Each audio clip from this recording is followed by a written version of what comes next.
Midge had made this record, and all these people were here. No one wanted to show themselves up by acting a fool, so you had to get yourself together quickly.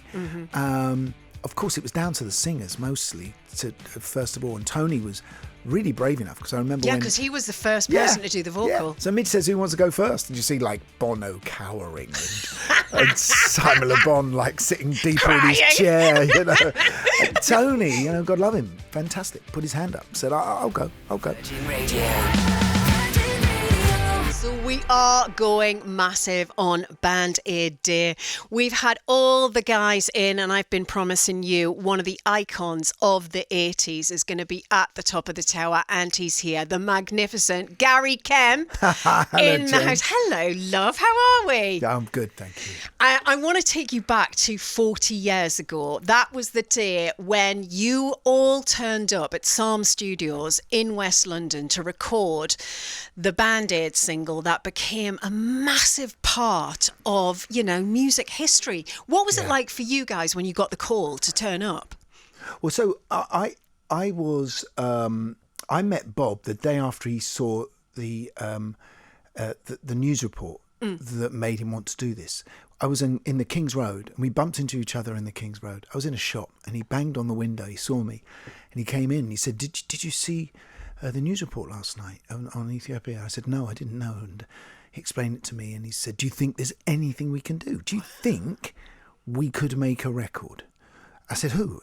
He said, "Like all of us, like all you guys, you, the Spandau, you know, Duran, Sting, you know, whatever." And I said yes, but I really thought it wouldn't happen, because we were in so much competition with each other then. We never used to hang out. Yeah. You know, and I said, "Look, I'm going off to Japan and on tour with a band. Call me if it happens." And as it happened, he called me in Japan. How long did it take from that meeting to the call? I think it was only a couple of weeks, you know, maybe even less. And I said, "Look, funny enough, we're going to be flying from Japan back to London via Germany. We're doing a TV show with Duran Duran." And we hadn't met. No fights? There was no fights? We hadn't met for years and years since we first met them in Birmingham in 1980. And of course, what happens? We end up having a big drinking competition, right? Yeah. So everyone's feeling absolutely wrecked. We get on 2 private planes the next day, because it was the only way we could all get back into London at the right time. And of course, we're now challenging each other to land first at Heathrow. You know? So, what was it like on that moment we arrived? Well, I think we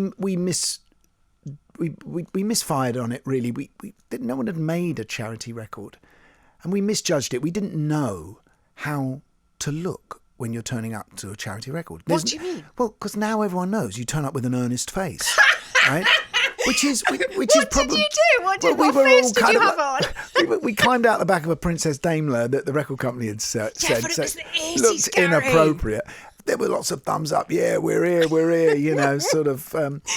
And I think now, obviously, quite rightly, people get what you're making a record for. We got what we were making a record for, I think. But it was the first time. This was the first time. Yeah. But also, you know, for people who weren't there at that time, I remember this. I mean, the artists that were in that, you know, you guys, you were the biggest artists in the world. What was it like in the room on that day? How did you all make that work? There must have been so much ego in one room. Yeah, well, you know, Midge and Bob were really good at being the sort of the teacher and the sort of head boy, if you like. You know, they whipped everybody into action straight away, and we knew we had to make a record in such a short space of time. So I remember first of all Midge playing the whole track to everyone, the backing track, with I think his voice on it. I might be wrong, but I think it was his voice on it. And then everyone was just sort of really in awe of the fact that this was really happening and that Midge had made this record. And all these people were here. No one wanted to show themselves up by acting a fool. So you had to get yourself together quickly. Of course, it was down to the singers mostly, first of all. And Tony was really brave enough, because I remember because he was the first person to do the vocal. So Midge says, who wants to go first? And you see like Bono cowering And Simon Le Bon, like, sitting deeper in his chair, you know. And Tony, you know, God love him, fantastic, put his hand up, said, I'll go. And I think once he'd set the benchmark, and he did it so quickly. And of course, nowadays, if you make a record now, everyone's in auto-tune, and the guys are editing it and make everyone's voice sound posh and good. And, you know, in those days, you just had to sing it right, you know. And so, but what I really remember is Paula Yates. I loved Paula was walking around, making everyone feel at home, carrying Fifi in her arms, their baby. You know, Growler the dog was around on the floor. It was a family affair in many ways. The Geldofs had turned up en masse. I loved her. And she made everyone feel really relaxed and comfortable. She was my absolute icon. I loved you guys, but she was my icon. Yeah. And it's still going, you know, 40 years on, it's still going. And they've just recorded the 2024 version. I'm going to play it now so we can sort of like hear it. And I'm going to come back to you with your new single. It is Jayne Middlemiss at the top of the tower. Band Aid 2024 on Band Aid Day. And I am joined by the lovely Gary Kemp. So, Gary, that is the new version.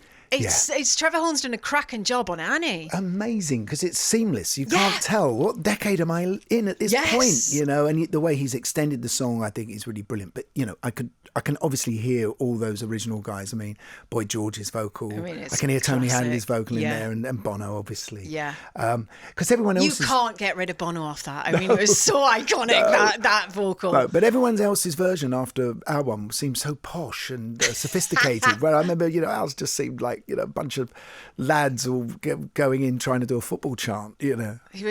I mean, it has had such an impact. I mean, we're sitting here 40 years on talking about it, but your career has just, you know, your career went from strength to strength. I mean, you guys, you know, you went on to sort of conquer the world, and not just that, you know, you and Martin then had your sort of like acting career, and you come back, you're still recording music. This is your third album that you're about to launch next year, and your new song, This Destination, is out now.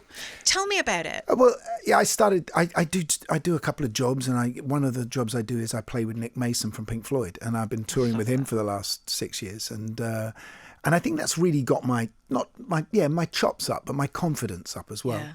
But I'm a normal guy who goes through, like all of us, goes through anxiety, and I find the place that I can cure that is within my music, in my writing. And a lot of this album I was writing during a period that just was a bit strange for me. I felt like I was a bit on the skids, not sure exactly what I was meant to be doing. And why?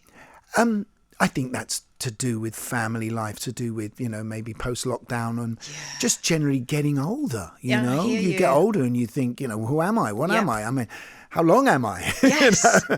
And so when I go back into writing, when I live with my music and I drop all those other things like acting and whatever it might be, that's when I feel the most at home. That's when I can answer my questions. And This Destination, this track, because it's also what the album's called, was the last song I wrote. And I felt like I'd come through, and I felt like I'd solved a few of my own problems in my writing. And I realised that music is my destination. That's where I have to be. Well, let's hear a little bit of this destination. This is Gary Kemp's latest single. This destination's here for you. I love it, Gary. I love the fact that you're doing the vocal. That's just not like you, is it? Well, you know, I've done. This is my third solo album now, and of course, when I'm with Nick, I do. You know, I share the lead vocals with him. So it's something that, you know, as a songwriter, I'm so happy that I can sing my own songs. You know, there's bound to be people out there who go, "Oh, why don't you give this song to Spandau and get Tony to sing it?" But they're different songs. Yes. You know, these are really my songs, and I enjoy it. It sounds like it's from the heart. Well, I think when you're singing your own lyrics, then you are that person. You know, you've not made up a story. You know, you're really singing about yourself, and so there's emotion involved in that, which is instinctive. Well, it's absolutely lovely to see you here. It's been an absolute thrill. I had a poster of you guys on my wall. I was a big Durrani, I've got to say, but I did have one little part of my wall with a Spandau poster. So it's been really lovely. Gary, thank you so much. By the way, I bought the vinyl for the Band Aid record today. I love that. You have to do it.